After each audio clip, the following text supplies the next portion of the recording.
راديو أمون.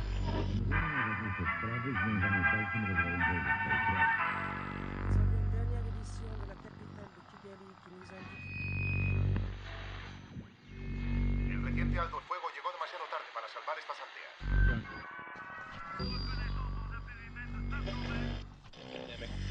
Hoy el presidente Clinton manifestó su preocupación ante el deterioro de la situación.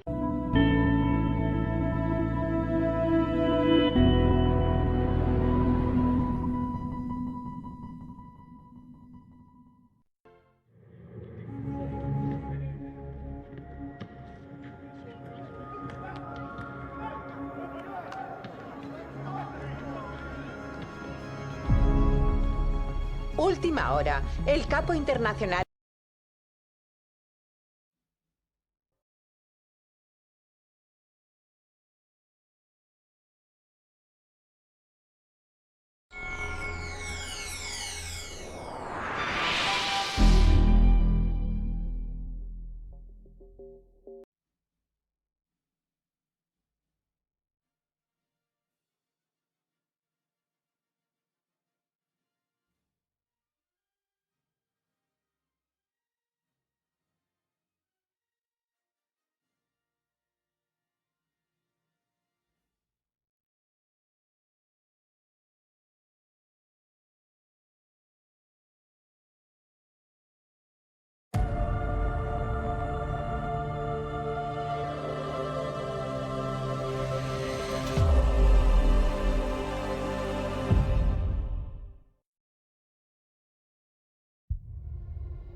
Há histórias em que o perigo anuncia sua chegada com ruído, perseguição e violência visível.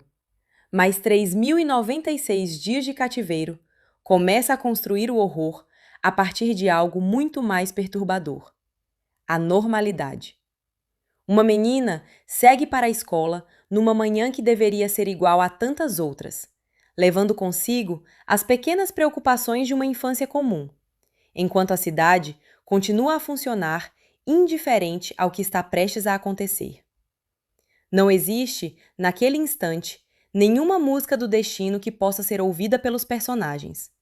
Nenhum sinal capaz de explicar por que determinada rua, determinado veículo e determinado homem acabarão dividindo a vida de Natasha Kampusch em duas épocas inconciliáveis. Quando Wolfgang Priklopil a arrasta para dentro de sua van, o filme não apresenta apenas um sequestro. Apresenta uma ruptura radical entre o tempo compartilhado pelo mundo e o tempo privado que será imposto à vítima. A partir dali, cada minuto deixa de ser apenas duração e passa a representar domínio, espera, cálculo, resistência e a possibilidade remota de sobreviver até que uma saída se torne concebível. O que torna essa premissa especialmente angustiante é o fato de que o sequestrador não pretende negociar a liberdade da menina, exigir dinheiro ou utilizar o cativeiro como etapa provisória de algum plano criminoso. Ele deseja possuir uma existência humana, controlar sua rotina, seus movimentos, sua alimentação, seu acesso à informação e até mesmo a maneira como ela compreende a realidade. Debaixo de uma casa aparentemente banal, existe um espaço clandestino preparado para apagar a presença de alguém sem apagar seu corpo. Uma prisão doméstica cuja monstruosidade deriva justamente de estar instalada dentro da paisagem cotidiana.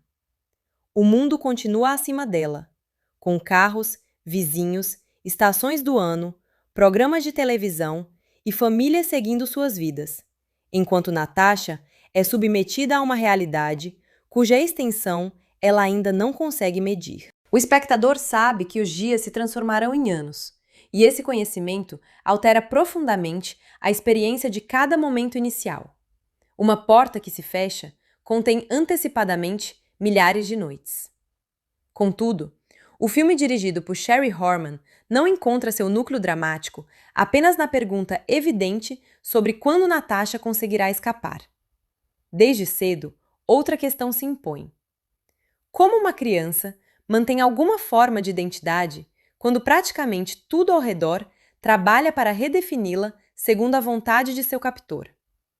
A sobrevivência física é fundamental, mas a narrativa percebe que sobreviver significa também conservar lembranças, desenvolver estratégias de leitura do outro, aprender quando enfrentar, quando fingir submissão, quando negociar e quando esconder aquilo que ainda pertence exclusivamente a si mesma. Em determinadas situações, uma palavra dócil pode ser mais subversiva do que um grito, porque a resistência dentro de uma estrutura de controle absoluto não assume necessariamente a aparência heróica que o cinema convencional costuma privilegiar. Natasha precisa aprender uma gramática de sobrevivência em que cada gesto possui duas camadas: aquilo que Priclopil acredita estar vendo e aquilo que ela realmente pretende preservar. Essa é a tensão que sustenta 3.096 dias de cativeiro, muito além do choque provocado pela história real. O filme acompanha uma relação de poder brutalmente desigual, mas procura mostrar que desigualdade não significa a ausência completa de movimento. Porque mesmo dentro da prisão, o domínio do sequestrador jamais se torna tão perfeito quanto ele imagina. Priclopil controla chaves, comida, portas, distância e violência. Porém, não consegue converter Natasha numa extensão silenciosa de sua vontade. Quanto mais ela cresce, aprende e observa, mais compreende as fragilidades daquele homem que se apresenta como o senhor absoluto de seu pequeno universo. O resultado é um drama claustrofóbico, no qual a tensão não depende apenas de tentativas explícitas de fuga, mas da lenta transformação psicológica de uma menina sequestrada numa jovem capaz de reconhecer que o homem que controla seu espaço não controla integralmente sua consciência.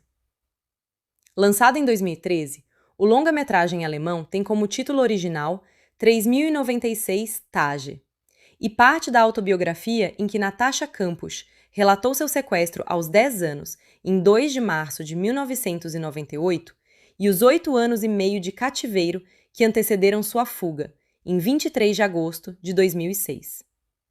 A adaptação foi concebida inicialmente por Bernd Eichinger, uma das figuras centrais do cinema comercial alemão das últimas décadas, que trabalhou no roteiro depois de conversar extensamente com Campos, mas morreu em 2011 antes de concluir o projeto. Ruth Thoma assumiu a tarefa de completar o texto, com contribuições associadas também ao desenvolvimento realizado durante a produção, e Martin Moscovitch produziu o filme para Constantin Filme. Sherry Horman, que já havia dirigido Flor do Deserto, recebeu um material particularmente difícil, porque não se tratava simplesmente de transformar fatos famosos em cenas, mas de decidir que forma estética seria moralmente defensável para representar a experiência de uma pessoa real ainda viva. O problema fundamental da direção, portanto, existia antes mesmo do primeiro enquadramento. Como mostrar uma violência extrema sem converter o sofrimento de Natasha no próprio espetáculo que a narrativa pretendia questionar. Essa dificuldade distingue 3.096 dias de cativeiro de thrillers de sequestro estruturados segundo a lógica tradicional de investigação, perseguição policial e resolução criminal. Há pouca utilidade dramática em transformar a polícia no centro da narrativa, porque o ponto de vista escolhido é predominantemente o da vítima, e durante grande parte dos acontecimentos, o mundo exterior não possui acesso ao que está ocorrendo. Horman constrói, assim, algo próximo de um drama de câmara, embora o filme, ocasionalmente, deixe o porão e a casa, principalmente à medida que Natasha conquista formas limitadas e controladas de circulação. A escolha desloca a pergunta de quem fez isso para como alguém vive dentro disso, eliminando o mistério policial para aprofundar a experiência temporal e psicológica. O sequestrador é conhecido desde o início. O verdadeiro enigma é compreender como a personalidade de Natasha consegue atravessar 3.096 dias sem ser completamente absorvida pela lógica daquele homem.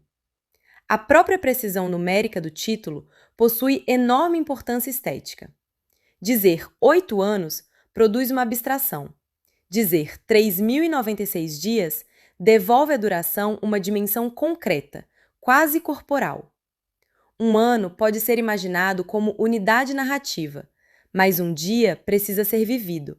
E o filme retorna constantemente à ideia de que o cativeiro não é apenas uma grande tragédia retrospectiva, e sim uma sucessão de manhãs, refeições, silêncios, punições, conversas, medos e expectativas. A numeração que aparece ao longo da narrativa funciona como lembrança de que o tempo histórico registrado posteriormente em biografias e reportagens foi, para Natasha, um presente interminável. Cada número representa um dia que não poderia ser saltado enquanto estava sendo vivido, mesmo que o cinema, inevitavelmente, precise condensar milhares deles em cerca de 2 horas. Essa contradição entre duração real e duração cinematográfica é um dos principais desafios da adaptação. Nenhum filme convencional poderia reproduzir a experiência temporal do cativeiro sem se tornar impraticavelmente longo, e qualquer condensação corre o risco de transformar anos em uma sequência veloz de acontecimentos. Horman e a montadora Mona Brower precisam, portanto, encontrar equivalentes sensoriais para aquilo que não pode ser representado literalmente. Repetições de rotina, alterações físicas das personagens, mudanças na iluminação, referências ao mundo exterior e o crescimento de Natasha fornecem marcas temporais que permitem sentir a passagem dos anos sem depender de uma exposição excessiva. A duração passa a existir menos como quantidade de cenas do que como acumulação psicológica, porque determinados gestos retornam modificados pela experiência anterior. Quando Natasha é ainda criança, interpretada por Amelia Pigeon, o espaço parece monstruosamente desconhecido. O pequeno cômodo subterrâneo é uma arquitetura sem contexto. Paredes, cama, objetos, luz artificial e uma porta cuja espessura define a diferença entre existir dentro e existir fora. Para uma menina de 10 anos, o sequestrador controla inicialmente não apenas o espaço físico, mas também a informação necessária para compreender a própria situação. Ela não sabe quanto tempo permanecerá ali, não conhece os limites reais de sua prisão e não pode avaliar quais ameaças são verdadeiras. Essa ignorância é uma forma de poder utilizada por Priclopil, porque quem controla a informação controla também a imaginação do possível. O filme é particularmente perspicaz ao mostrar que o terror de uma prisão clandestina não depende da presença constante de violência explícita. A ameaça pode estar incorporada à rotina, ao modo como uma refeição é oferecida, a uma porta que demora para abrir, a uma mudança no tom de voz ou ao conhecimento de que qualquer pequena autonomia pode ser retirada. Priclopil alterna gestos aparentemente protetores com humilhação e crueldade, construindo um sistema no qual as categorias normais de comportamento doméstico são pervertidas. Ele pode trazer comida e ser precisamente a pessoa responsável pela fome. Pode permitir leitura e ser aquele que controla o acesso ao mundo. Pode agir como cuidador enquanto permanece, fundamentalmente, o autor do sequestro e do confinamento. O filme não apresenta essas contradições para relativizar sua responsabilidade, mas para demonstrar como relações coercitivas podem ser mantidas através da combinação de força, imprevisibilidade e falsa normalidade. Há uma cena crucial na concepção do filme, em que a criança pede algo semelhante ao ritual de um beijo de boa noite associado à mãe.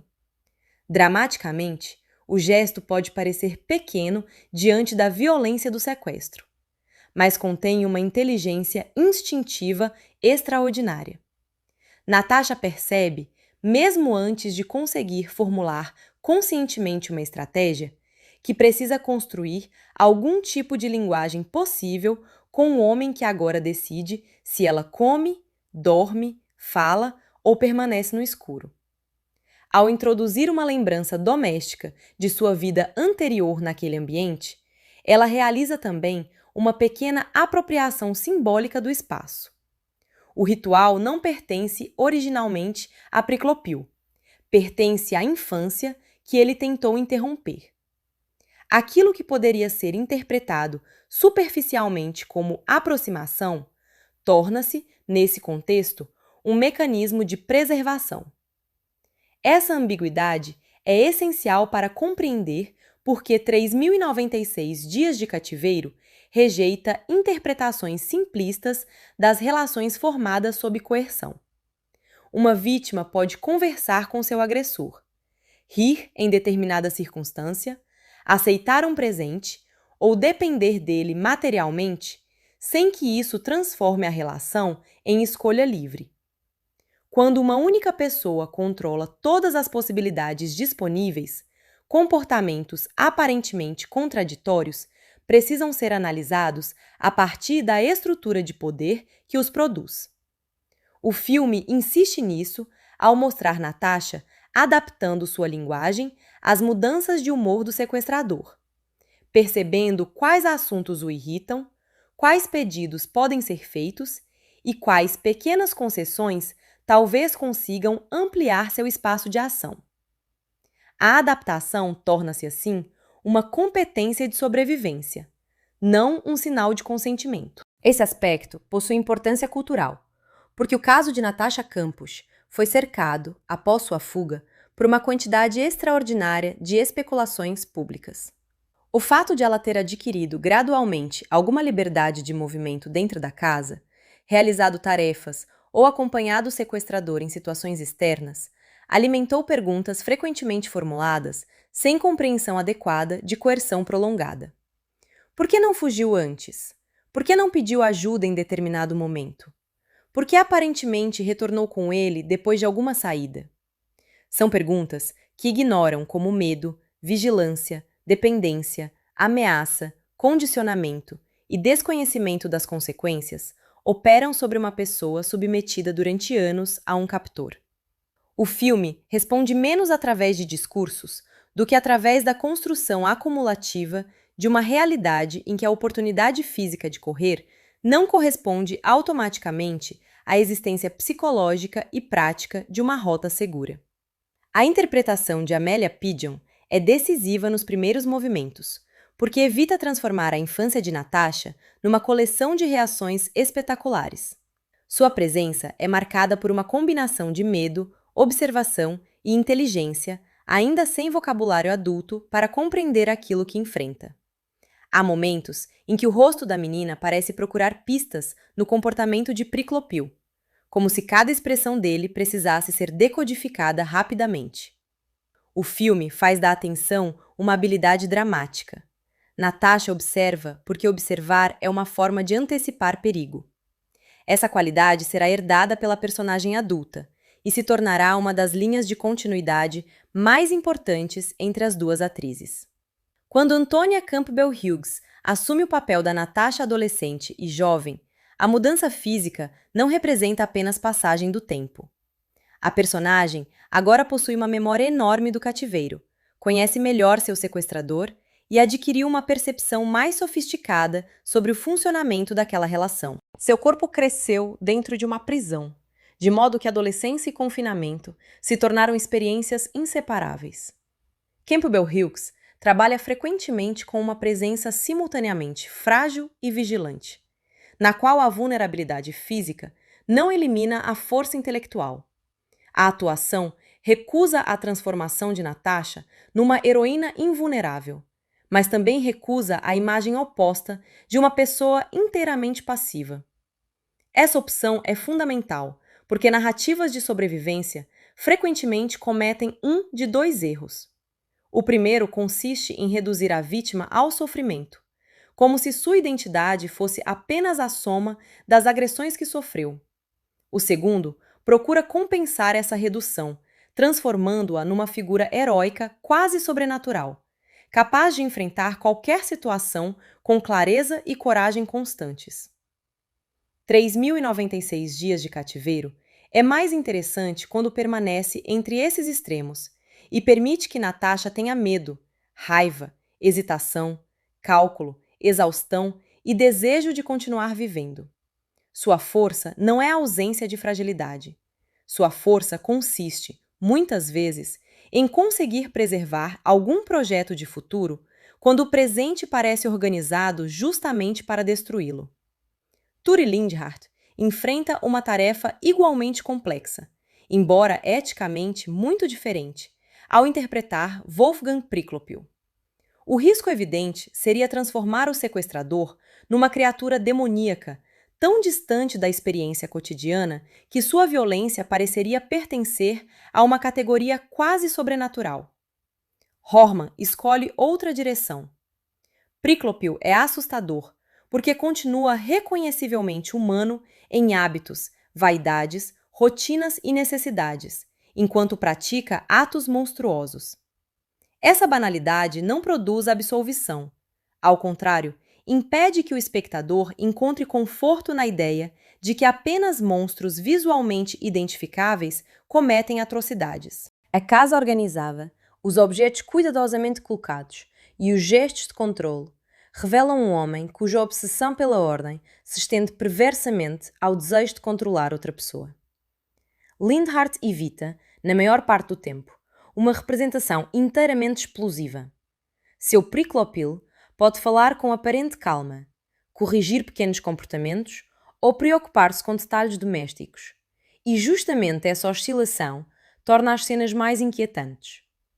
A violência existe como possibilidade permanente, de modo que não precisa ser atualizada em cada encontro para conservar sua eficácia. Natasha aprende a reconhecer os sinais de mudança, enquanto o espectador passa a sentir a instabilidade através dela. A interpretação faz com que um simples deslocamento dentro de um cômodo possa adquirir uma carga ameaçadora, porque sabemos que a distribuição do poder nunca desaparece quando o tom de voz se torna temporariamente gentil. A falsa domesticidade construída pelo sequestrador é um dos elementos mais perturbadores do filme. Priklopil tenta organizar situações que imitam aspectos de uma relação familiar ou conjugal, mas todas essas formas sociais são deformadas pelo fato original e incontornável de que Natasha está ali porque foi sequestrada. Uma refeição conjunta não é simplesmente uma refeição quando uma das pessoas não possui liberdade para abandonar a mesa e voltar para casa. Uma conversa não é inteiramente recíproca quando um dos interlocutores controla a porta, a comida e a segurança física do outro. O filme utiliza esses momentos para expor a diferença entre aparência de intimidade e intimidade verdadeira, lembrando que proximidade espacial não cria igualdade. A casa, nesse sentido, torna-se quase uma terceira personagem. Na superfície, ela pertence ao universo reconhecível do subúrbio europeu, com quartos, objetos cotidianos, equipamentos, ferramentas e tarefas domésticas. Debaixo dela, porém, existe a arquitetura clandestina do cativeiro, um espaço cuidadosamente preparado para tornar uma pessoa invisível. A força simbólica dessa disposição é evidente. O horror não está localizado numa ruína distante da civilização, mas literalmente sob uma residência comum. O filme sugere que a aparência organizada do cotidiano pode coexistir com formas extremas de violência, escondidas poucos metros abaixo. O trabalho do diretor de fotografia, Michael Bauhaus, amplia extraordinariamente essa ideia. Conhecido por uma carreira que atravessou o cinema alemão e grandes produções internacionais, Bauhaus encontrou em 3.096 Dias de Cativeiro um de seus derradeiros desafios cinematográficos e transformou a limitação espacial numa questão formal. Em vez de tentar disfarçar a pequenez do porão, a fotografia faz do confinamento sua matéria. Paredes próximas, profundidades curtas, zonas de sombra e relações entre corpo e arquitetura produzem a sensação de que o quadro possui limites quase físicos. Mesmo quando se utiliza uma composição ampla, a largura da imagem não oferece necessariamente liberdade. Ela pode tornar ainda mais evidente a pequena quantidade de espaço disponível. Essa escolha é particularmente interessante porque seria intuitivo filmar uma história claustrofóbica recorrendo constantemente a grandes planos fechados sobre os rostos. O filme utiliza closes, naturalmente, mas não depende apenas deles. Mostrar o corpo inteiro de Natasha dentro do espaço reduzido permite perceber de maneira concreta a escala da prisão, enquanto planos um pouco mais abertos revelam a distância mínima entre cama, parede, objetos e porta. O espectador não precisa imaginar abstratamente a falta de espaço. Pode observar como o corpo precisa negociar cada movimento. A composição transforma a arquitetura em pressão. A escuridão também possui função narrativa, não apenas atmosférica. Num cinema frequentemente preocupado em preservar detalhes visuais, mesmo durante cenas noturnas, 3.096 Dias de Cativeiro aceita momentos em que ver se torna difícil.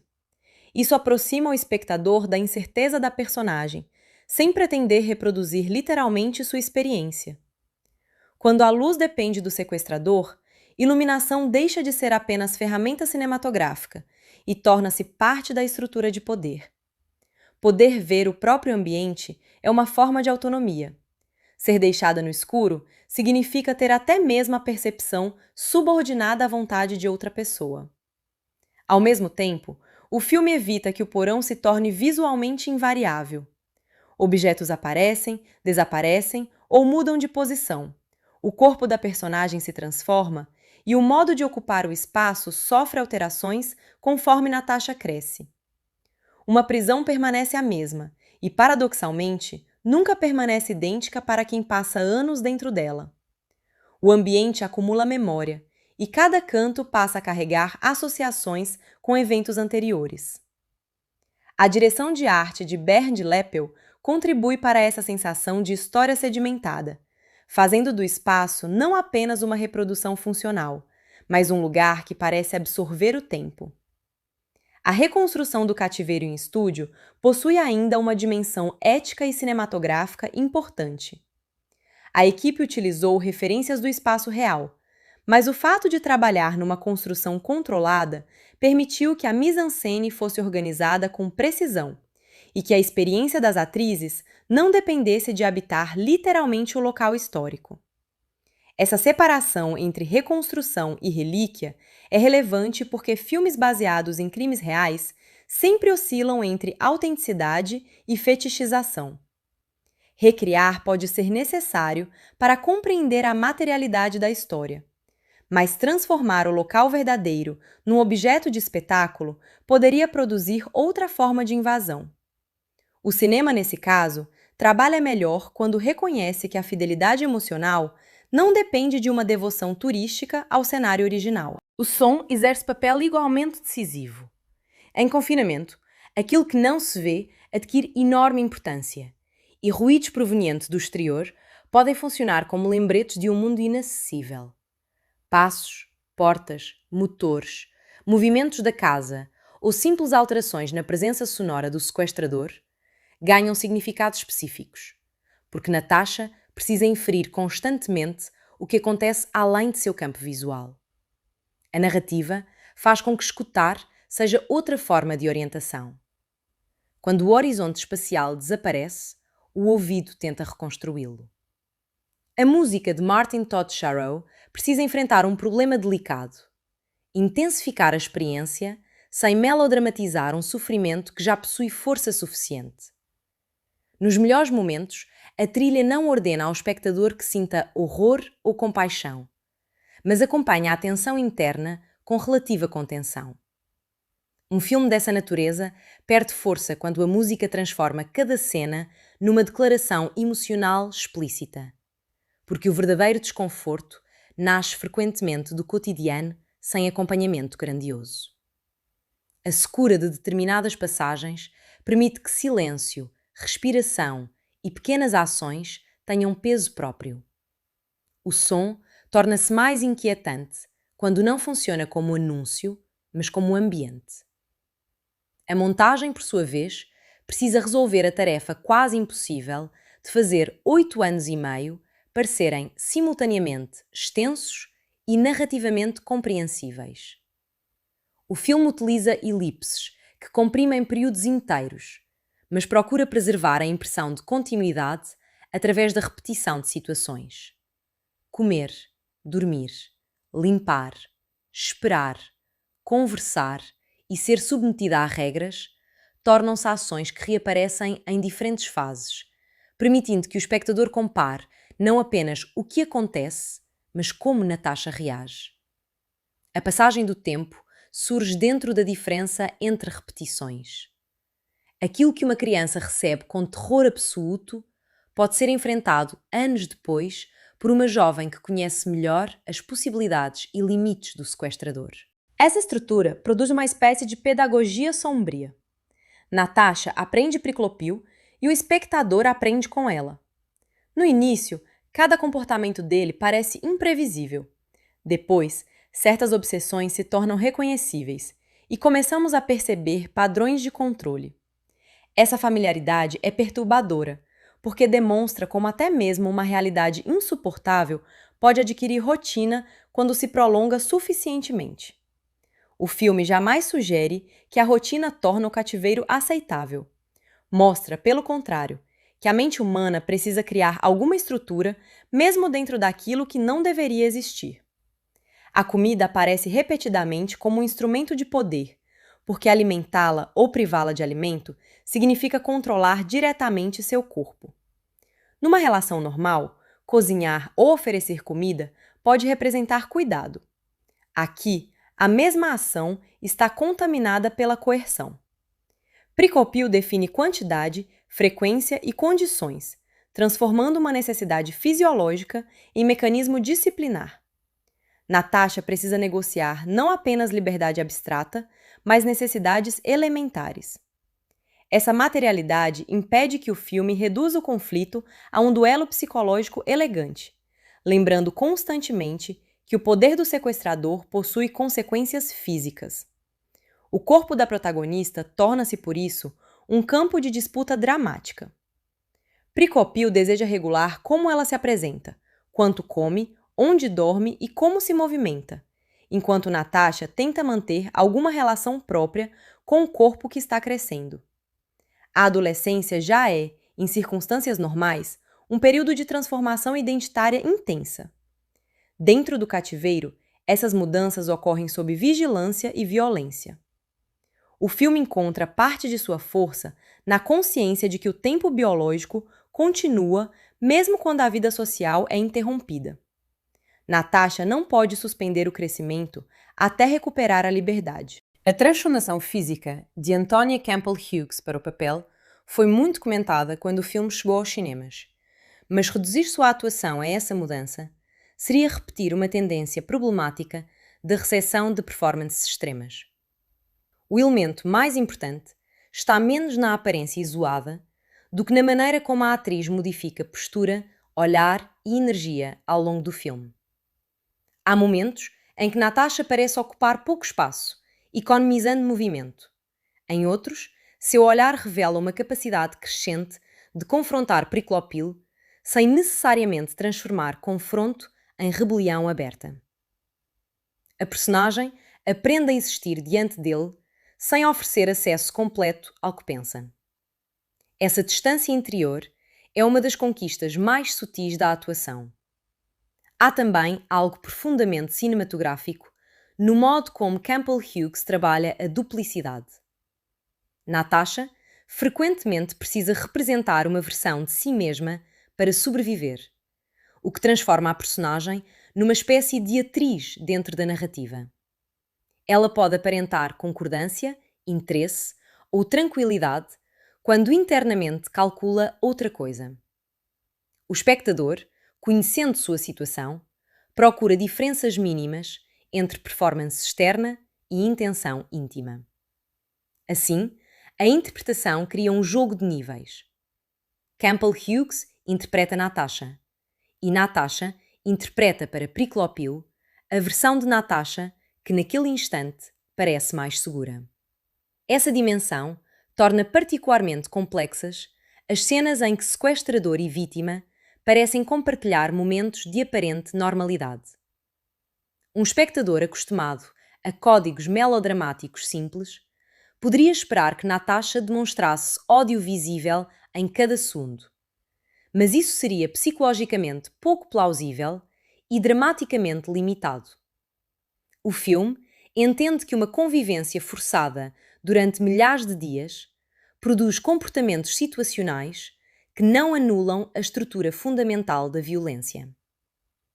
Uma conversa calma, depois de anos de cativeiro, continua ocorrendo dentro do cativeiro. A normalidade aparente é precisamente uma das formas mais inquietantes do anormal. A representação de Priklopil também ganha força quando o filme expõe sua necessidade de reconhecimento. Ele não quer apenas controlar Natasha fisicamente. Deseja que ela confirme a narrativa que ele construiu sobre si próprio. Precisa ser visto segundo categorias que amenizem sua própria monstruosidade, como se pequenos gestos de cuidado pudessem equilibrar o crime que organiza toda a relação. Natasha percebe gradualmente essa necessidade e aprende a lidar com ela. Quanto mais compreende o desejo dele de ser reconhecido, mais consegue identificar pontos frágeis dentro da fachada de controle. É importante, entretanto, evitar a tentação de transformar essa observação numa psicologia totalizante do criminoso. O filme oferece comportamentos e padrões, mas nenhuma explicação psicológica seria capaz de converter o sequestro numa consequência inevitável de determinado traço de personalidade. Procurar uma chave definitiva para Priklopil poderia até diminuir a força moral da narrativa, porque existe sempre o risco de que compreender seja confundido com justificar. Orman parece mais interessada em mostrar o funcionamento do poder do que em fornecer uma teoria clínica sobre sua origem. O personagem permanece em alguma medida opaco, e essa opacidade é apropriada.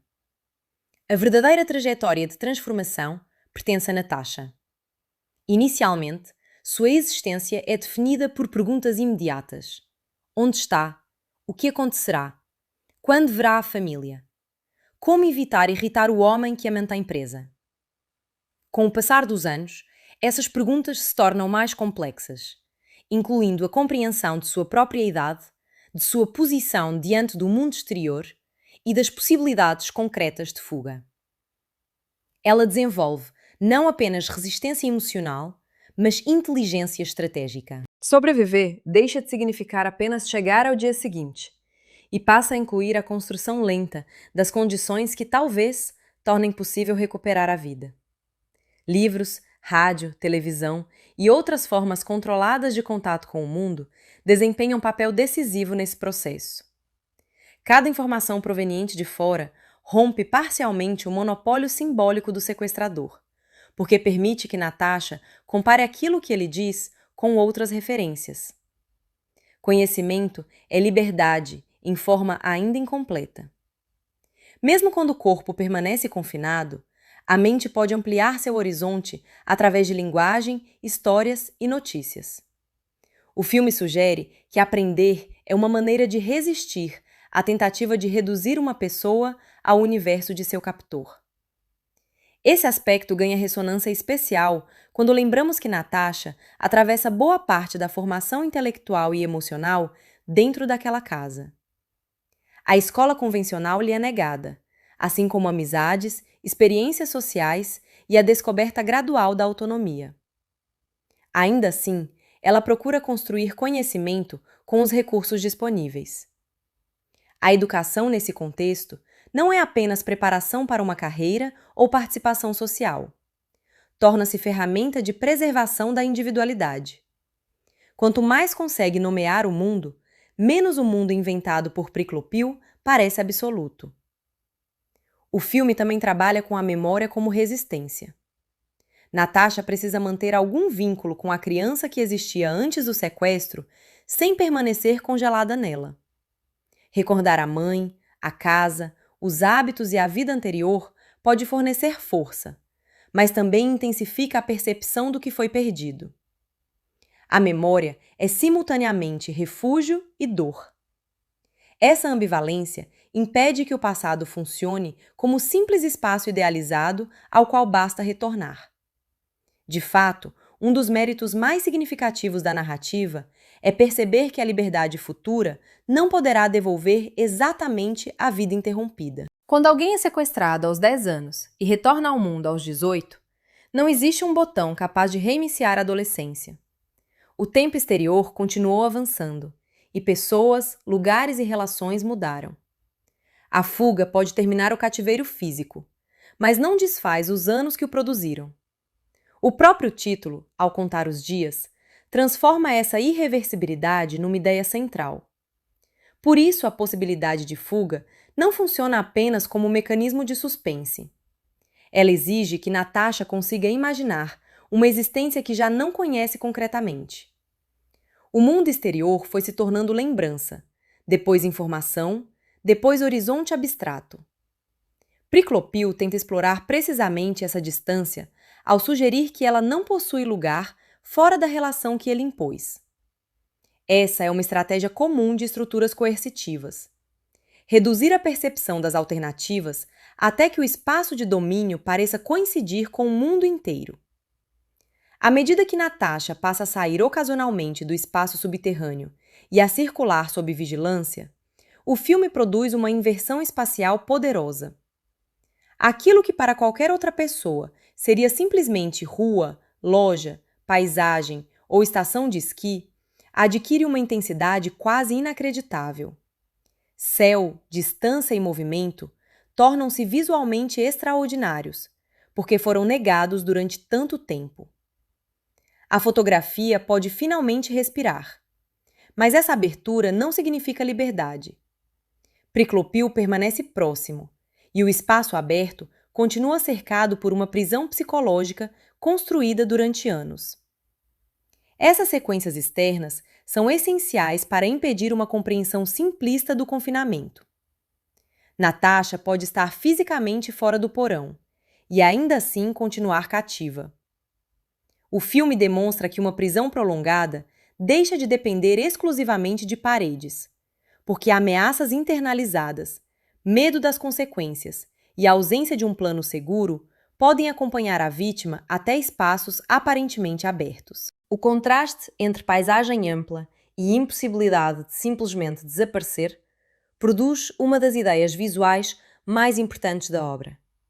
O horizonte está diante dela, mas ainda não lhe pertence.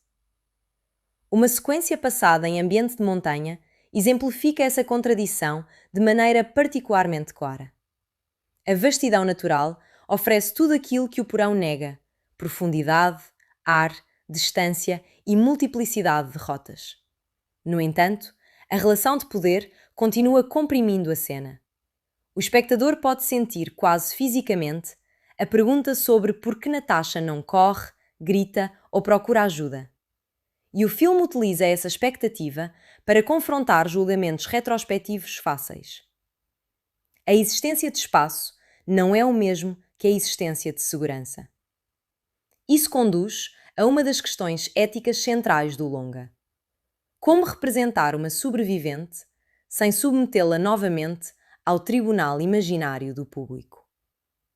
O caso Campos provocou uma intensa atenção mediática e, com ela, inúmeras tentativas de enquadrar seu comportamento segundo expectativas externas. Esperava-se que uma vítima se comportasse de determinada maneira, demonstrasse determinadas emoções e respondesse a perguntas íntimas de maneira satisfatória para espectadores que jamais viveram algo semelhante. O filme é mais valioso quando desmonta essa expectativa e mostra que sobrevivência prolongada exige estratégias que podem parecer contraditórias para quem observa de fora. Não existe uma performance universalmente correta da condição de vítima.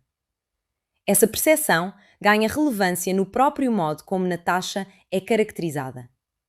Ela não é apresentada como alguém cuja personalidade pode ser reduzida a docilidade ou gratidão pela sobrevivência.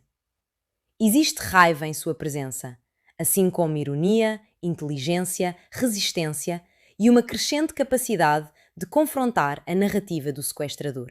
Essas características são importantes, porque a cultura midiática frequentemente prefere vítimas que correspondam a modelos de fragilidade facilmente reconhecíveis. Uma pessoa que fala com firmeza ou exige controle sobre sua própria história pode ser injustamente considerada menos digna de empatia. O filme desafia essa lógica ao fazer da vontade de autodeterminação uma continuação direta da sobrevivência. O roteiro encontra um de seus motivos mais fortes na disputa sobre quem possui o direito de definir Natasha. Pico Pil tenta transformar a menina numa criação sua, controlando rotina, aparência e referências.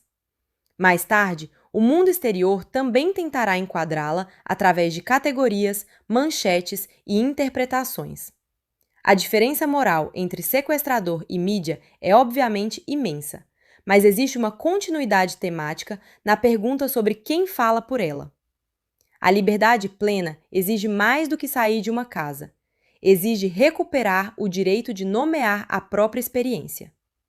É nesse ponto que a adaptação de uma autobiografia adquire importância particular. A história chegou ao cinema não apenas por meio de arquivos policiais ou reportagens, mas através de um livro em que a própria sobrevivente organizou sua memória em linguagem. Essa origem deveria funcionar como limite ético para qualquer dramatização. O cinema inevitavelmente modifica, condensa e inventa transições, mas precisa manter consciência de que está entrando num território que pertence primeiro à pessoa cuja vida está sendo representada. 3.096 Dias de Cativeiro carrega essa tensão em cada decisão de encenação. Nem todas essas decisões são igualmente incontestáveis. Algumas passagens relacionadas à intimidade e à violência sexual geraram debate justamente porque a pessoa real preservou aspectos de sua experiência fora do relato público, enquanto a dramatização optou por tornar certas dimensões mais explícitas do que sua autobiografia. Mesmo quando a intenção dos realizadores é indicar a extensão da coerção, surge uma pergunta inevitável. Até onde um filme pode preencher lacunas de uma história real antes de transformar silêncio em matéria de espetáculo? A questão não possui resposta simples, mas precisa acompanhar qualquer leitura responsável da obra. Representar violência não é apenas decidir o que aconteceu, é decidir também o que o público tem o direito de ver. A direção costuma evitar uma estética abertamente sensacionalista, preferindo sugerir ou enquadrar certos acontecimentos através da experiência emocional da protagonista. Ainda assim, a existência dessas cenas demonstra como o cinema baseado em fatos reais nunca é uma janela neutra para o passado. Cada enquadramento é uma interpretação, e toda interpretação envolve escolhas sobre intimidade, exposição e intensidade. Em narrativas fictícias, essas escolhas pertencem principalmente à relação entre autor e personagem. Em histórias reais, existe uma pessoa viva cuja memória pode não coincidir completamente com aquilo que a imagem dramatiza. A análise do filme precisa preservar essa distinção. Essa tensão também impede que se use a palavra fidelidade de maneira ingênua. Um filme pode reproduzir medidas aproximadas de um cômodo, datas, roupas e objetos, e ainda assim alterar profundamente o sentido da experiência, através do ritmo, do ponto de vista ou da dramatização. Da mesma forma, uma cena inventada pode às vezes expressar uma verdade emocional sem corresponder literalmente a um acontecimento documentado. O problema ético surge quando o espectador deixa de distinguir reconstrução de registro. 3.096 Dias de Cativeiro funciona melhor quando é visto como interpretação cinematográfica de uma autobiografia e de um caso histórico, não como substituto definitivo da voz de Campus. O trabalho de Sherry Horman demonstra consciência dessa dificuldade, sobretudo na recusa em transformar a narrativa numa sucessão de atrocidades. O horror existe, mas a personagem também lê, pensa, conversa, observa e desenvolve estratégias. Essa variedade é essencial, porque anos de vida não podem ser reduzidos apenas aos piores minutos, por mais graves que sejam. Mostrar cotidiano não diminui a violência. Revela precisamente como ela se infiltra em todas as dimensões da existência. O que é aterrador não é apenas que algo terrível aconteça, mas que alguém seja obrigado a acordar no dia seguinte e continuar vivendo dentro da mesma estrutura. Essa continuidade diferencia o filme de muitas narrativas criminais, nas quais a violência funciona como clímax. Aqui, a violência frequentemente não encerra nada. Depois dela, a limpeza, silêncio, comida, espera, outro dia. Essa ausência de conclusão imediata comunica a lógica do cativeiro melhor do que qualquer explosão dramática isolada. Para Natasha, não existe corte de montagem no fim de uma cena difícil. Existe a necessidade de sobreviver ao que vem depois. O espectador, naturalmente, recebe a vantagem do corte. Podemos atravessar semanas ou anos em segundos, enquanto a personagem não pôde fazê-lo. Essa diferença produz uma responsabilidade estética. Cada elipse precisa lembrar que aquilo que o filme pula foi vivido. Os números que marcam a duração funcionam como correção dessa facilidade cinematográfica. Quando a narrativa avança muitos dias, o título continua pairando sobre nós como lembrança de que o tempo omitido não era vazio.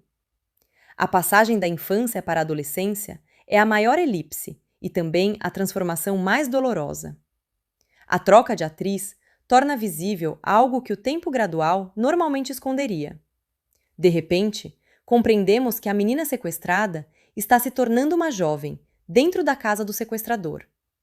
Aquilo que para o mundo exterior seriam anos escolares, amizades, descobertas e conflitos familiares comuns, foi substituído por uma relação coercitiva com um único adulto que tenta regular sua existência. O filme poderia facilmente transformar essa passagem numa simples estratégia de choque, mas seus melhores momentos fazem dela uma reflexão sobre identidade. Quem somos depende parcialmente das relações, instituições e experiências às quais temos acesso. Natasha é privada de quase todas elas e precisa formar a si própria com materiais fragmentários. Isso torna sua preservação intelectual ainda mais significativa. A personagem não consegue impedir que Priclopil organize o ambiente ao seu redor, mas consegue impedir que ele seja a única fonte de significado em sua mente. Existe nisso uma dimensão política sutil.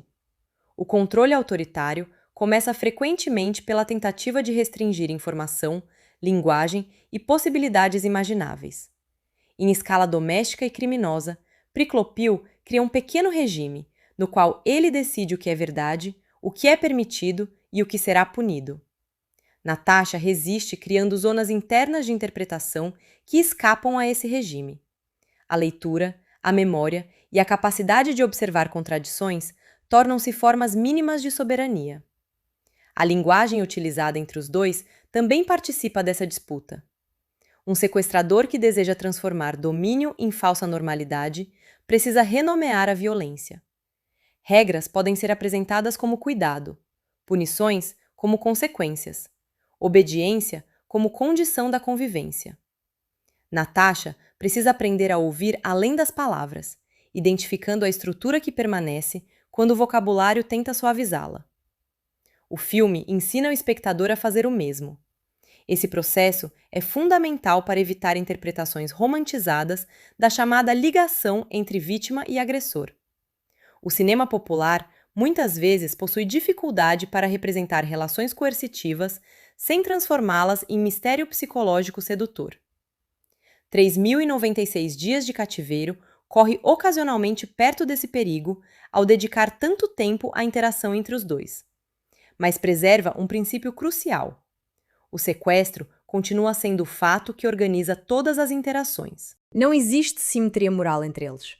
Qualquer proximidade é produzida dentro de uma estrutura que Priclopil criou e poderia encerrar a qualquer momento, simplesmente abrindo a porta e devolvendo a liberdade que roubou.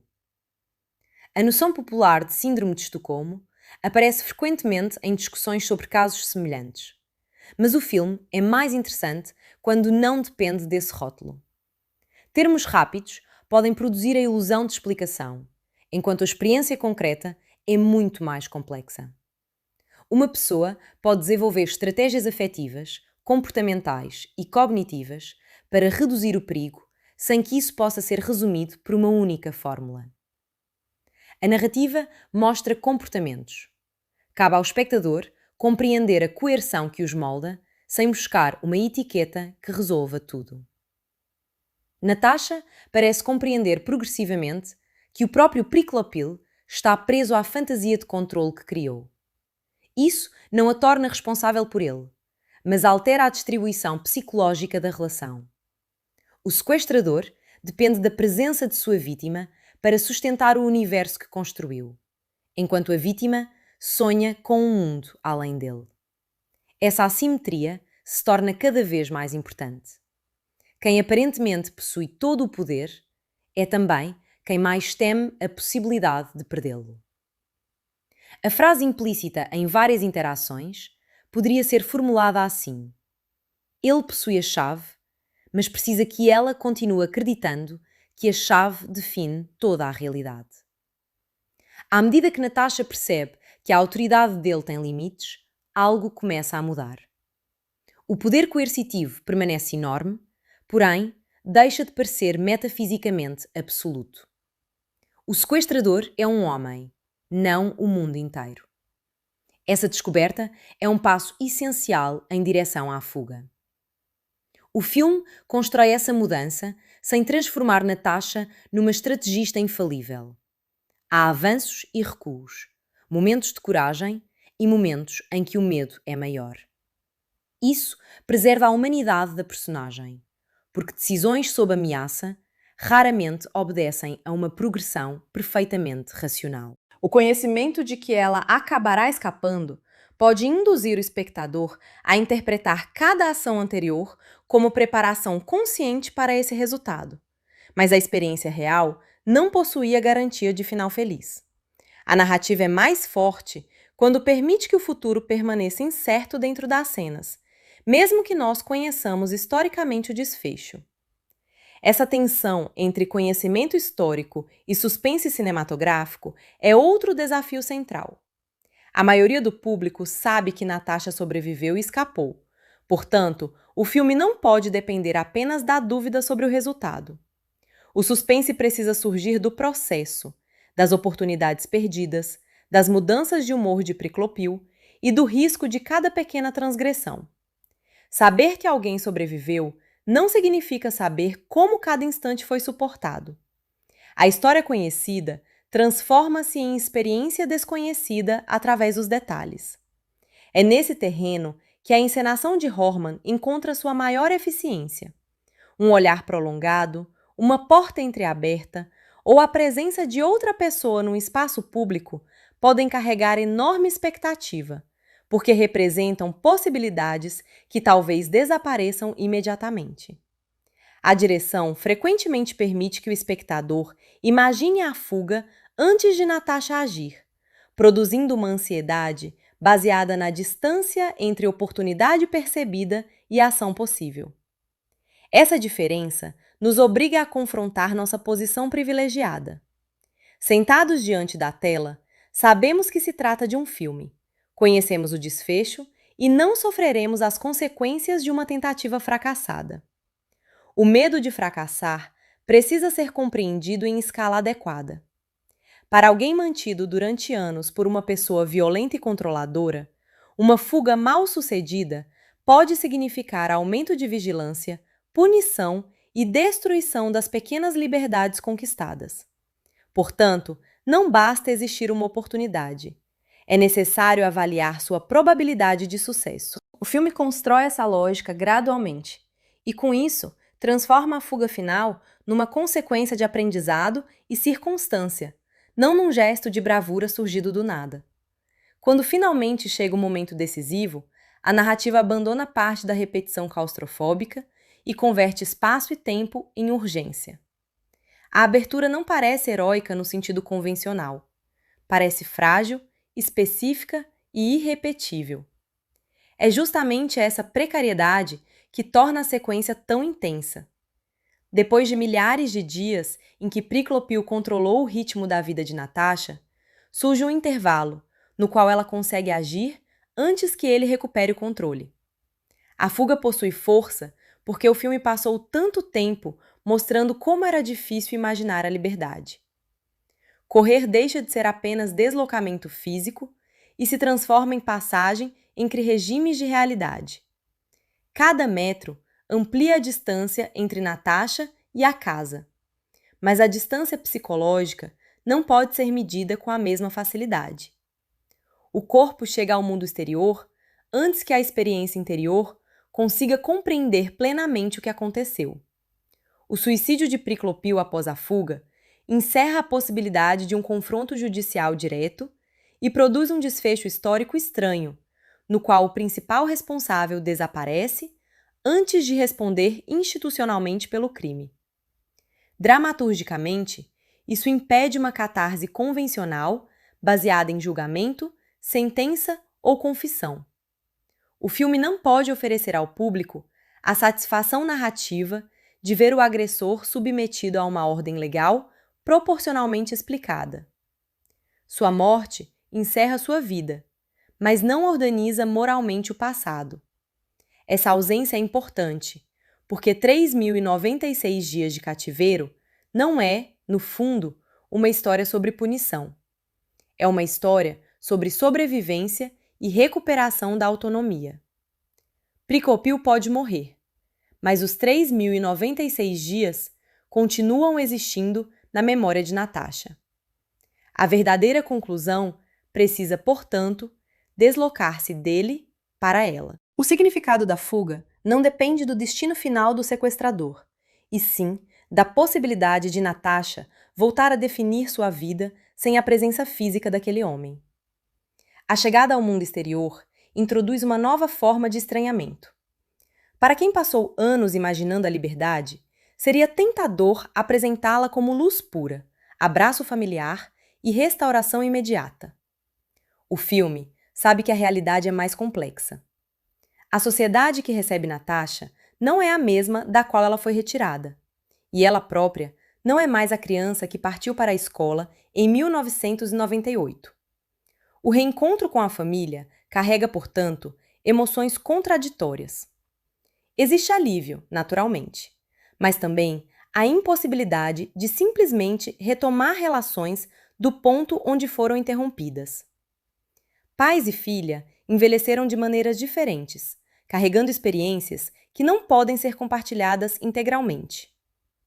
O tempo perdido não retorna apenas porque a porta foi aberta. A liberdade contém também luto pelo que não pôde acontecer. Essa dimensão separa a obra de narrativas de resgate que terminam no instante da libertação. Se o filme encerrasse sua reflexão apenas com a fuga, poderia sugerir que a prisão é exclusivamente uma questão espacial. Ao acompanhar, ainda que brevemente, as consequências, ele reconhece a existência de um depois, que talvez seja tão difícil de narrar quanto o próprio cativeiro. Como reaprender a autonomia, quando durante anos cada decisão foi observada, autorizada ou punida? Como lidar com uma sociedade que deseja imediatamente ouvir, interpretar e comercializar detalhes da experiência? A atenção midiática torna-se uma nova forma de pressão. Natasha deixa de ser invisível e passa, quase instantaneamente, a ser excessivamente visível.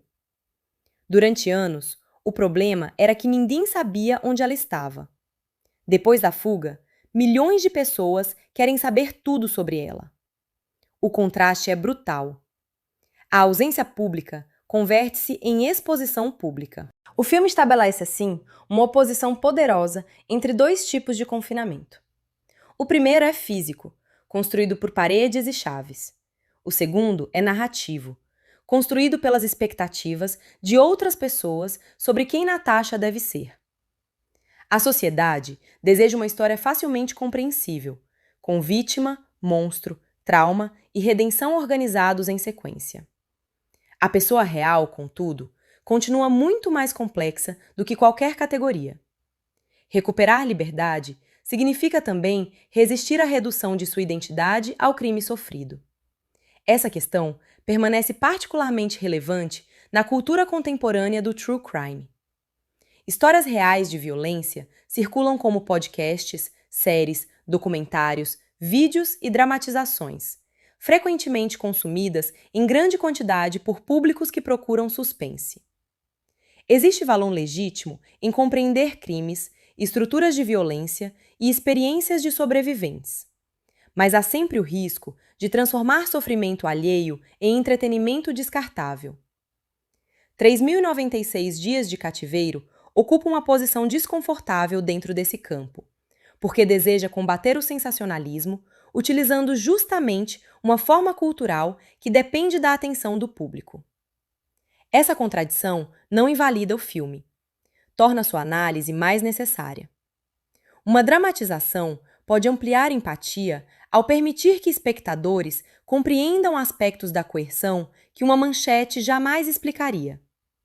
Ao mesmo tempo, pode simplificar acontecimentos, intensificar certas cenas e produzir imagens que passam a competir com a memória pública do fato real. O cinema possui enorme capacidade de substituir documentos por representações.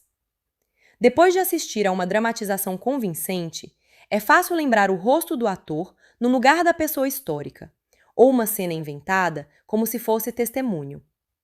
Por isso, a atuação de Campbell Hughes deve ser apreciada como interpretação, e não como tentativa de se apropriar definitivamente da identidade de Campos. Seu trabalho cria uma personagem cinematográfica baseada numa pessoa real, mediada por autobiografia, roteiro, direção e escolhas de montagem. Essa distância não diminui a performance. Ao contrário, permite analisá-la com precisão. A atriz precisa encontrar coerência dramática sem afirmar acesso absoluto à interioridade de alguém que somente a própria Natasha poderia conhecer. O mesmo vale para a jovem Amelia Pidgeon.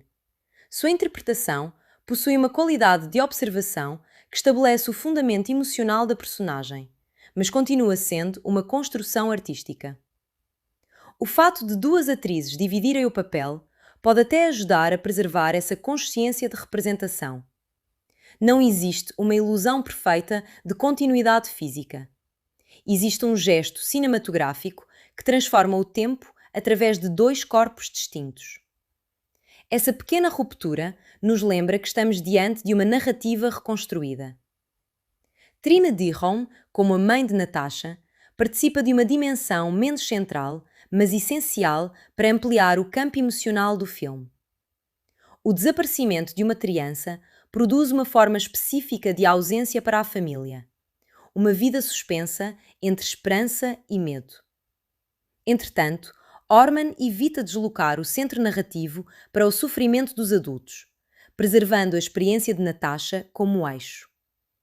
Essa decisão é importante, porque muitas dramatizações de desaparecimento concentram-se nos investigadores ou familiares, precisamente porque eles possuem maior liberdade de ação cinematográfica.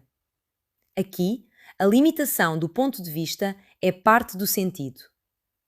A mãe representa também o mundo anterior ao sequestro.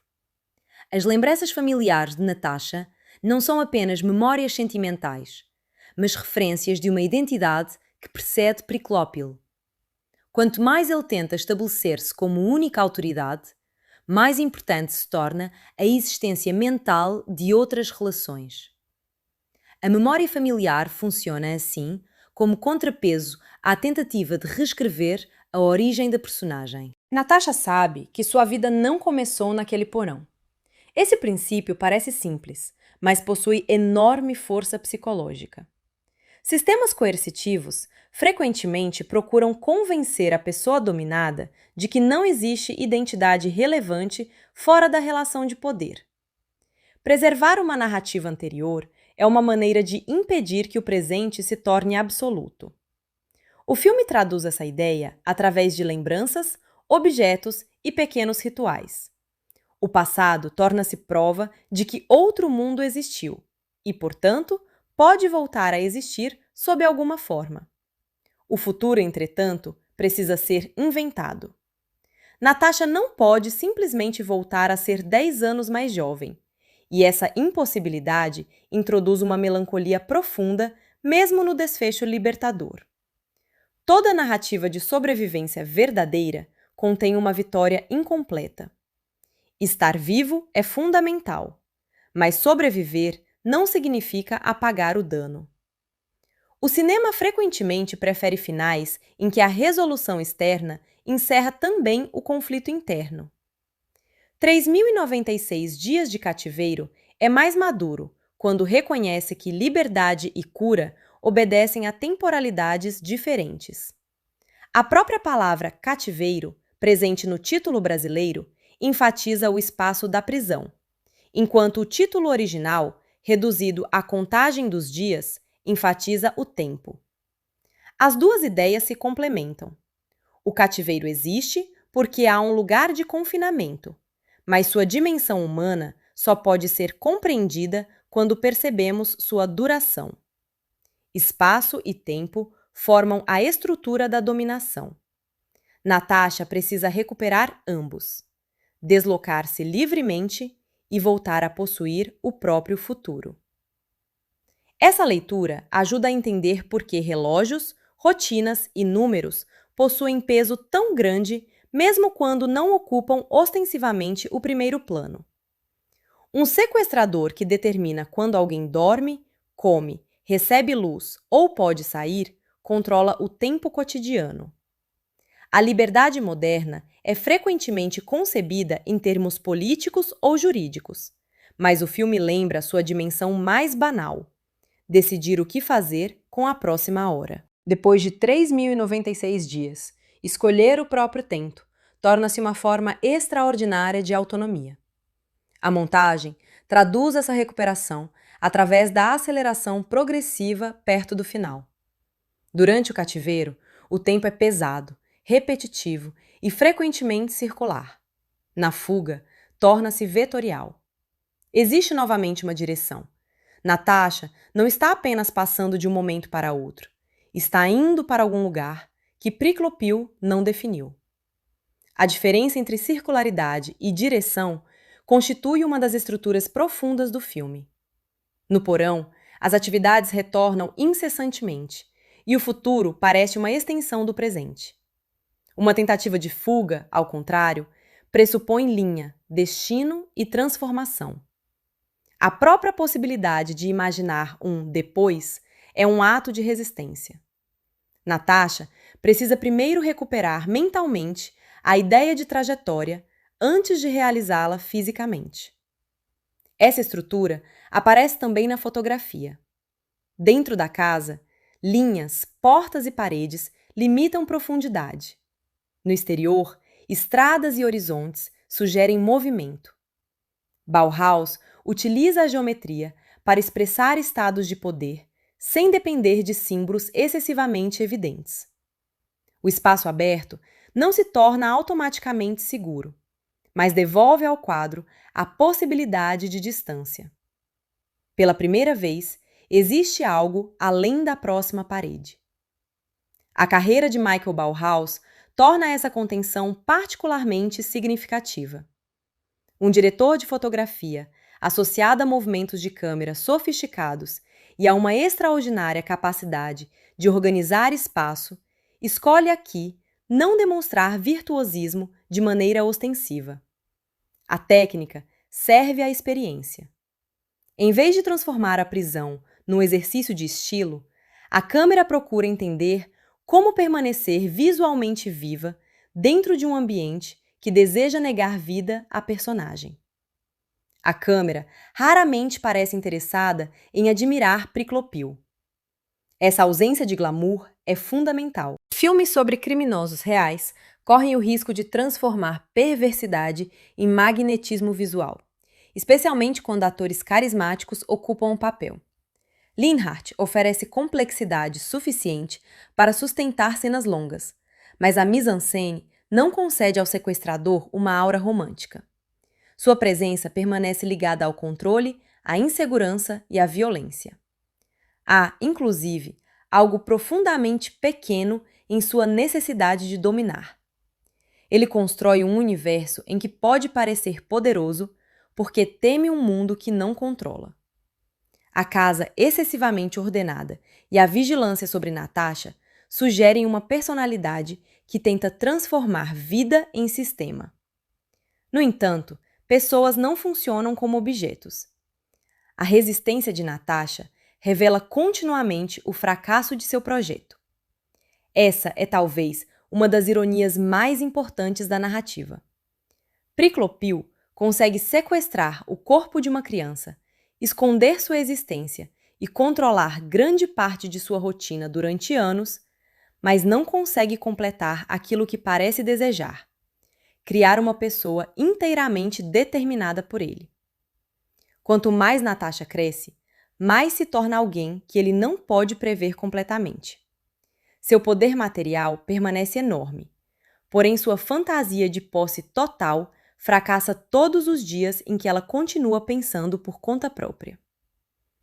O título poderia ser lido, então, não apenas como contagem de sofrimento, mas como contagem de fracassos do sequestrador.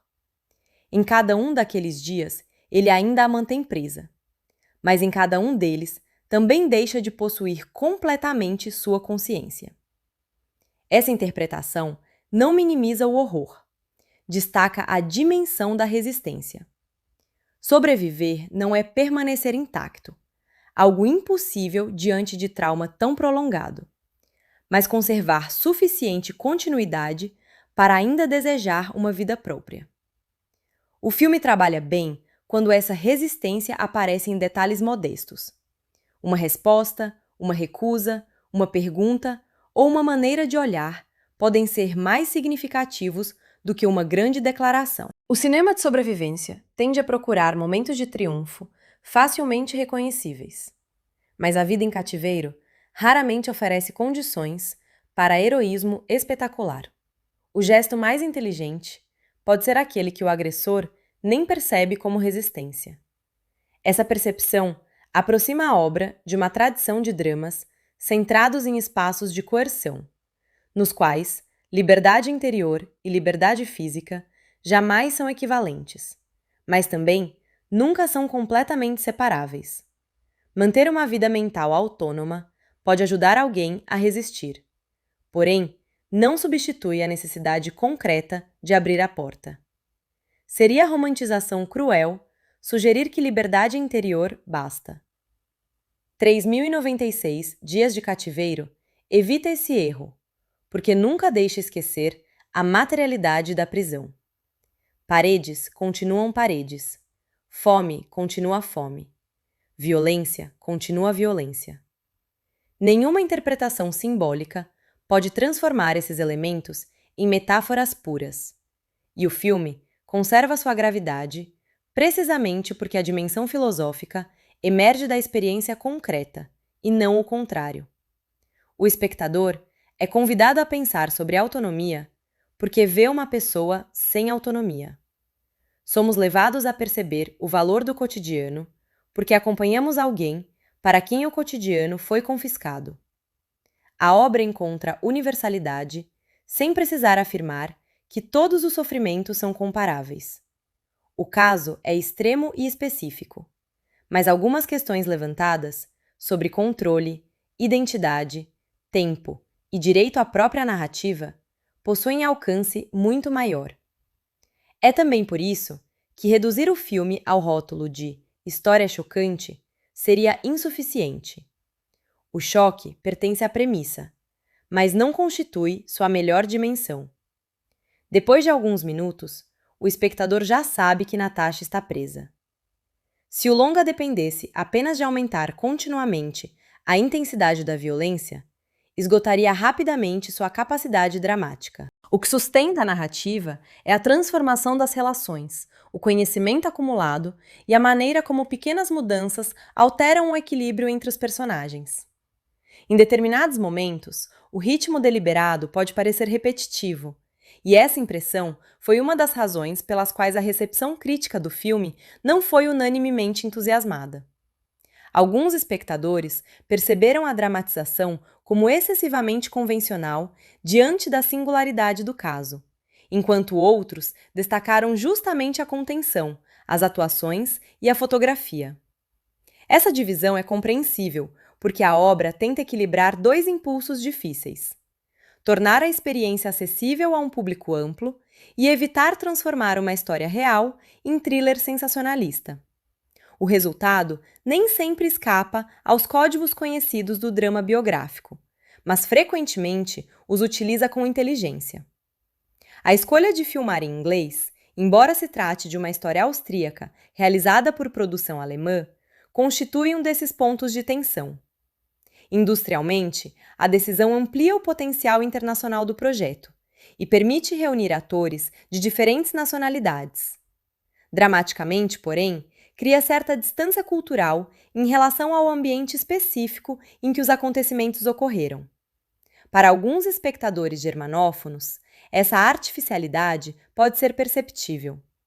Ao mesmo tempo, a circulação internacional do caso e do livro ajuda a explicar a tentativa de construir uma obra destinada desde o início a mercados além da Alemanha e da Áustria.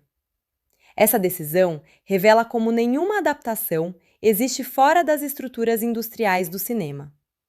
Mesmo uma história íntima e dolorosa precisa ser financiada, distribuída, vendida e posicionada diante de públicos.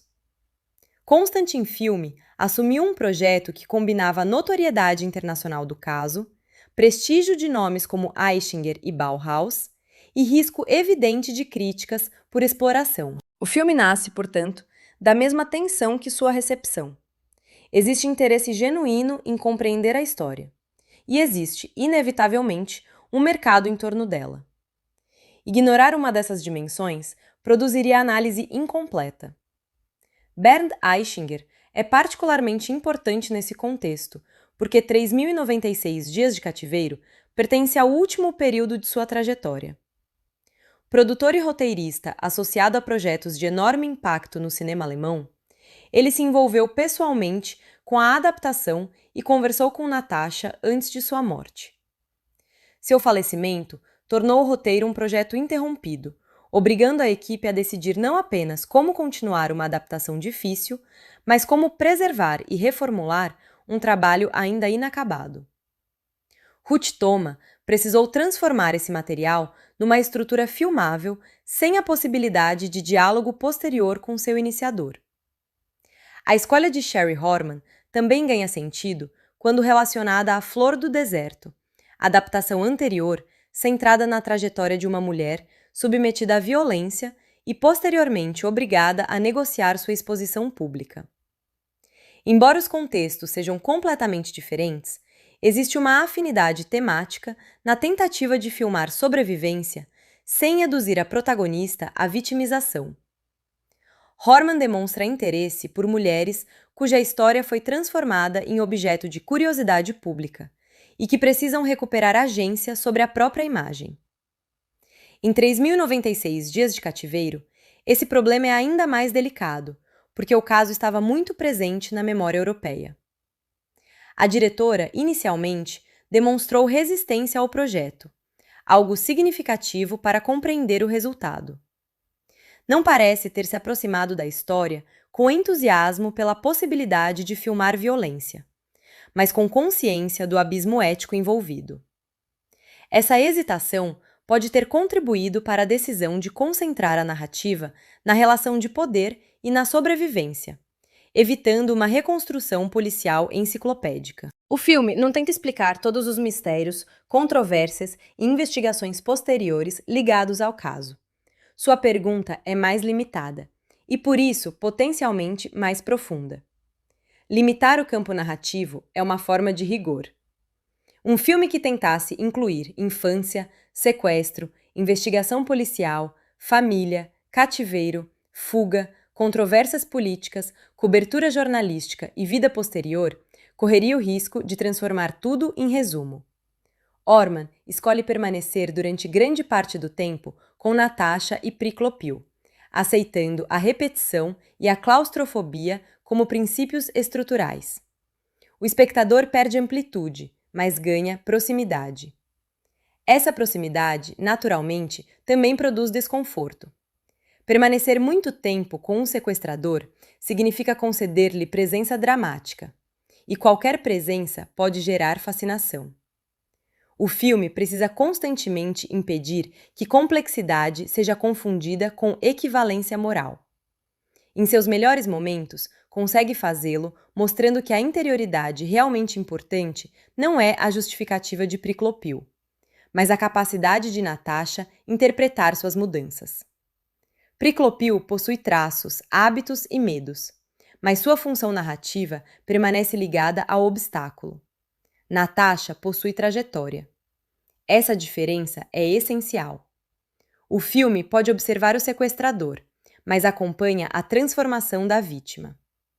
A noção de transformação merece atenção, porque, em narrativas tradicionais, crescimento costuma estar associado a escolhas, viagens, relações e descobertas. Aqui, Natasha é obrigada a amadurecer num ambiente criado para restringir escolhas. Seu desenvolvimento não pode seguir o modelo clássico do coming of age. Trata-se quase de um anti-romance de formação, em que a protagonista precisa construir personalidade apesar da ausência das condições sociais normalmente associadas ao amadurecimento. Isso torna cada contato com o exterior extraordinariamente importante. Televisão, rádio, roupas, conversas e deslocamentos oferecem fragmentos do mundo adolescente do qual ela foi excluída. Natasha observa não apenas para obter informações práticas, mas para compreender quem poderia ter sido e quem talvez ainda possa ser. Existe uma vida paralela imaginária acompanhando a vida real do cativeiro. O espectador sente a distância entre ambas, mesmo quando o filme não a verbaliza. O espelho, quando aparece como objeto ou ideia, adquire nesse contexto valor especial. Ver a própria imagem significa confrontar um corpo que mudou sem testemunhas familiares. Natasha cresce diante do sequestrador, mas sua identidade não pode depender do olhar dele. O espelho oferece uma relação direta consigo mesma e, ao mesmo tempo, evidencia as marcas físicas do controle. É um objeto de reconhecimento e estranhamento. Essa relação com a imagem conecta-se de maneira perturbadora ao que acontecerá após a fuga. De repente, o rosto de Natasha será reproduzido por jornais, televisões e revistas em escala gigantesca. A jovem que passou anos quase sem ser vista por ninguém passa a existir dentro de milhões de olhares. O filme sugere que a batalha pelo próprio rosto não termina com a prisão. Ser vista também pode tornar-se uma forma de invasão quando não se controla as condições do olhar. Essa ideia oferece uma chave para analisar a própria posição do espectador. Ao assistir a 3.096 dias de cativeiro, também estamos olhando. Queremos saber o que aconteceu dentro do porão. Como era a relação? O que Natasha sofreu? Como conseguiu sobreviver? Existe curiosidade legítima, mas o filme nos obriga a perguntar onde essa curiosidade encontra seus limites. A ética do olhar talvez seja a questão mais importante de toda a dramatização de trauma real. A câmera pode aproximar o público da experiência de uma pessoa ou pode convertê-la em objeto. Pode revelar a estrutura da violência ou explorar seu impacto visual. Nenhuma escolha é neutra, inclusive a escolha de não mostrar. Horman trabalha dentro dessa tensão sem resolvê-la completamente, e talvez seja melhor que não resolva. Em algumas sequências, a recusa em prolongar a violência protege a personagem de uma exposição excessiva. Em outras, o filme decide mostrar mais, provavelmente com a intenção de impedir que o público subestime a brutalidade do cativeiro. Esses impulsos entram ocasionalmente em conflito. Uma leitura crítica pode reconhecer a seriedade da intenção e ainda questionar determinados limites. Respeitar uma obra não exige suspender o julgamento ético. O mesmo princípio vale para a representação do emagrecimento e da privação física. O cinema possui longa tradição de celebrar atores por transformações corporais extremas, convertendo o sofrimento físico real em prova de dedicação artística. Em um filme sobre uma pessoa cujo corpo foi controlado e privado de alimento, essa cultura de recepção pode adquirir uma ironia desconfortável. A análise deveria deslocar o foco da transformação da atriz para a função dramática do corpo na narrativa, evitando transformar extrema magreza em espetáculo de performance. O corpo de Natasha importa porque é o território onde o poder se materializa e onde a sobrevivência acontece. Ele sente fome, frio, medo, crescimento, cansaço e movimento. Mas o corpo não é toda a personagem. A insistência do filme em mostrar pensamento, memória e estratégia impede que a materialidade do sofrimento a reduza a uma imagem. Essa combinação entre corpo e consciência aparece de forma clara na postura. Quando criança, Natasha frequentemente reage ao ambiente. Quando mais velha, começa a antecipá-lo. Seu corpo aprende onde permanecer, como mover-se, quando olhar e quando evitar olhar. A prisão deixa de ser apenas um espaço ao redor dela e se torna uma cartografia incorporada. Mesmo sem pensar conscientemente, ela conhece distâncias e ritmos. Isso explica porque a fuga representa também uma ruptura corporal. Correr livremente exige abandonar uma cartografia construída durante anos.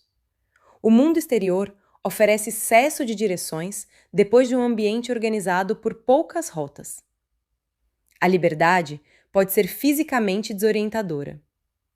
O filme encontra emoção justamente nessa passagem entre um corpo treinado para restrição e um corpo que precisa reaprender possibilidade.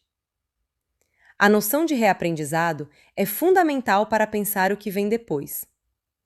Uma pessoa privada de decisões durante anos não recebe automaticamente uma sensação estável de autonomia quando a coerção termina.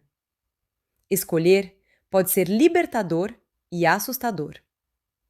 A sociedade tende a imaginar a liberdade como um estado natural ao qual basta retornar. Mas para alguém sequestrado na infância, ela também precisa ser construída. Essa perspectiva dá outra dimensão à autobiografia escrita posteriormente por Campuche. Narrar é uma maneira de organizar o tempo que antes foi imposto. Escolher onde começar, quais episódios incluir e quais preservar em silêncio significa exercer autoria.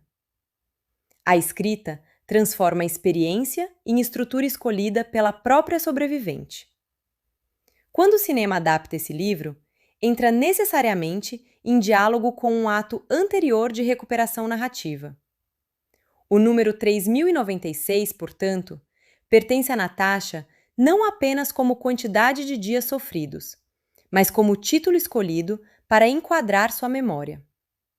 O número é frio, preciso, quase burocrático, e justamente por isso carrega enorme emoção. Não descreve diretamente violência, medo ou esperança. Apenas conta. Mas contar os dias significa afirmar que todos existiram e que alguém os atravessou. Há uma força quase documental nessa precisão numérica, mesmo dentro de uma ficção dramatizada. Números costumam desumanizar quando transformam pessoas em estatísticas. Aqui ocorre o contrário. O número enorme devolve escala a uma experiência individual. 8 anos e meio pode ser compreendido rapidamente. 3096 dias exige imaginar repetição. Se multiplicarmos mentalmente esse número por pequenas ações cotidianas, a dimensão muda. Quantas vezes acordar? Quantas refeições esperar? Quantas noites escutar a porta?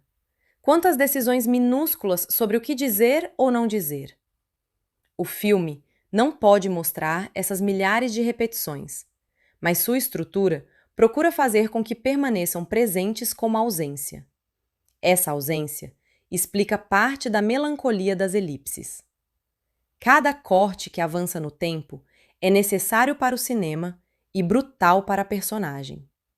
O espectador recebe gratuitamente aquilo que Natasha desejaria: fazer o tempo passar. A montagem produz uma forma paradoxal de liberdade que pertence apenas a nós. Talvez por isso os números sejam tão importantes.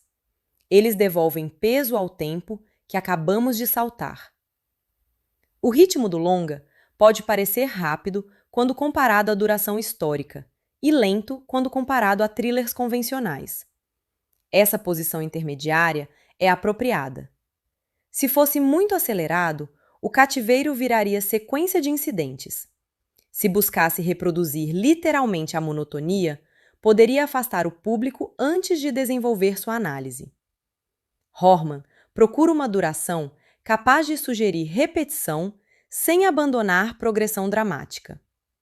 A música também participa dessa negociação. Em vez de fornecer continuamente suspense, ela aparece como elemento de modulação emocional. Determinadas cenas funcionam melhor justamente quando a trilha se retrai e permite que o ambiente fale. Num espaço controlado, qualquer som pode adquirir significado. A aproximação de passos talvez anuncie comida, conversa ou violência. O espectador aprende a ouvir o sequestrador junto com Natasha. Essa aprendizagem sonora é uma das formas de identificação mais eficazes da obra. O filme não precisa utilizar câmera subjetiva constante para colocar-nos próximos da protagonista. Basta organizar informação segundo aquilo que ela pode perceber.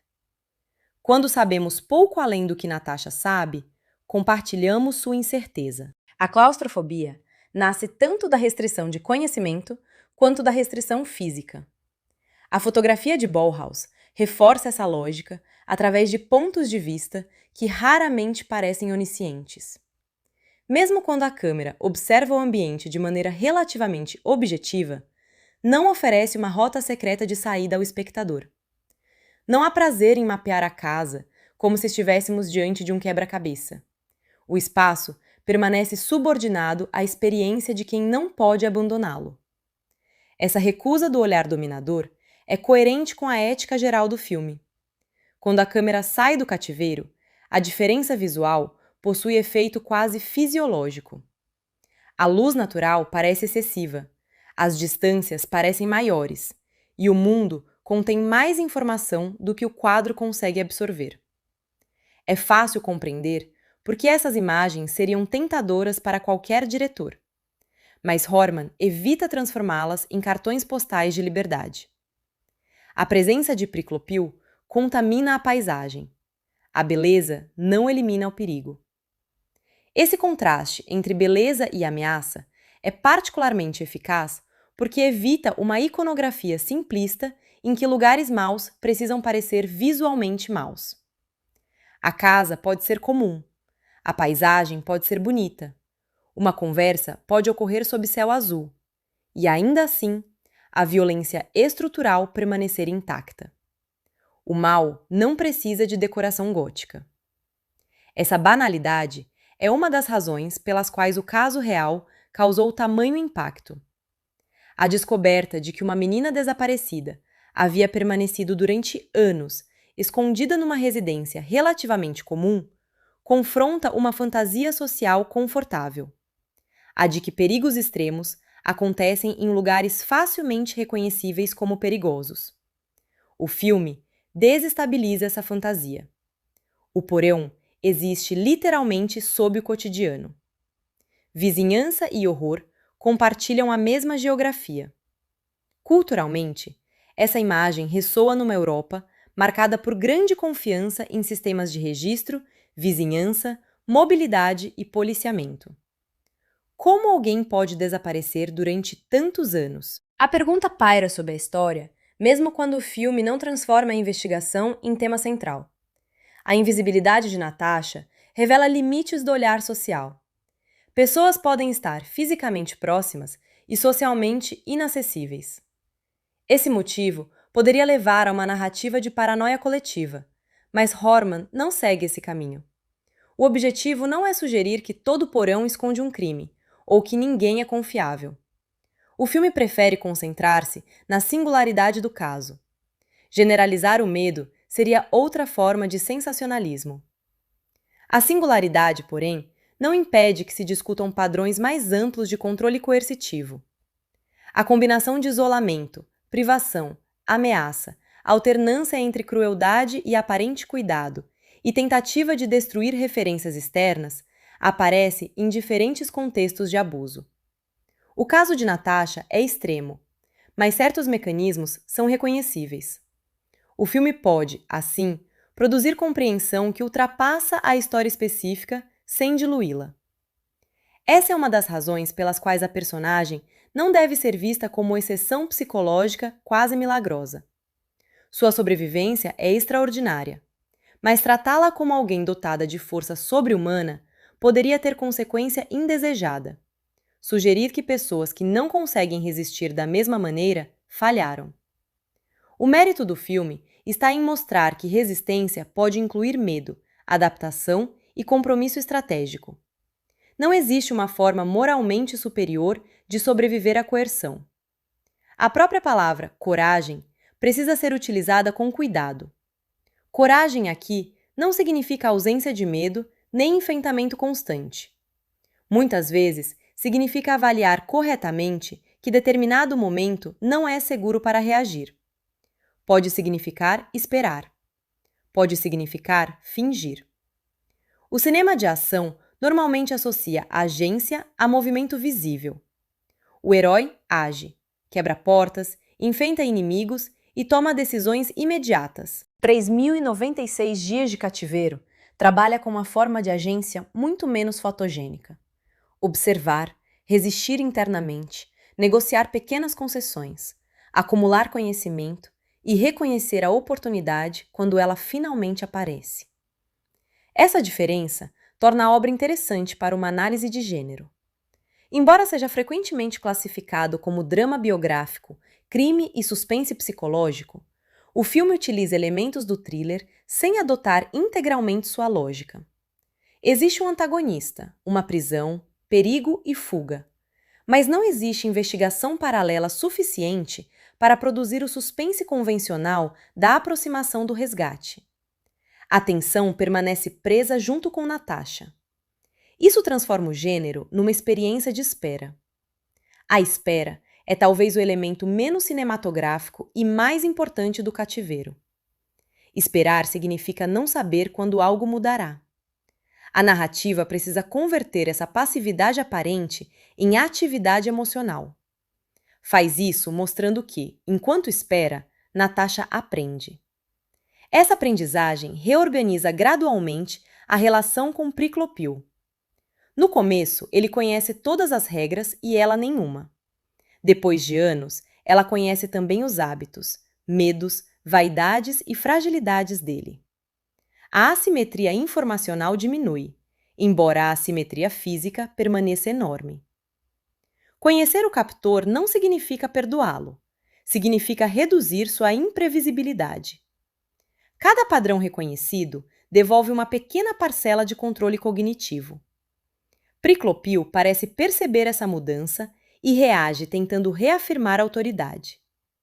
Quanto mais Natasha se torna adulta, mais difícil é sustentar a fantasia de que ela é apenas uma criação dependente.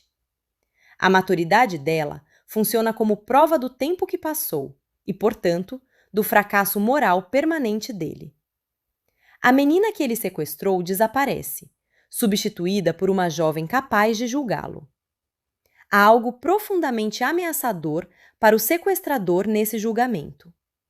Ele deseja controlar não apenas ações, mas significado. Se Natasha o vê claramente como criminoso, sua fantasia doméstica desaba.